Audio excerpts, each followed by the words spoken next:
isang magsasaka na nakakita ng isang itlog ng agila. Kinuha niya ngayon ang itlog na ito at isinama sa kanyang manok na nangingitlog at pinalimliman.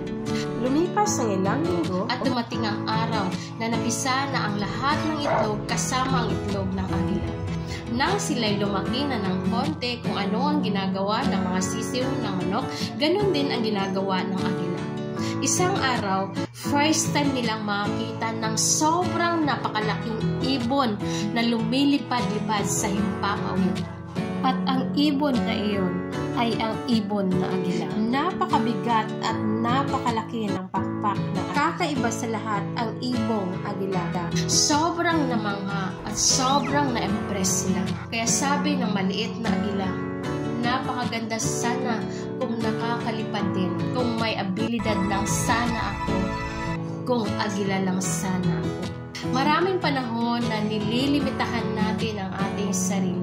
Sinasabi natin sa ating sarili na wala tayong talento, wala tayong abilidad, wala tayong tiwala. Dahil hindi natin kilala ang ating sarili.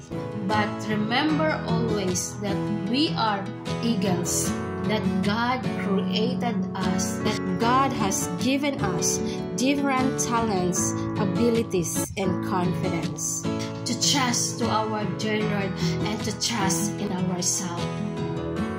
Kaya kilalanin natin ang ating sarili na tayo pala ay nilikha ng Diyos na binigyan ng lahat, na binigyan ng lahat ng kakayahan, na binigyan ng lakas sa pamamagitan ni Kristo.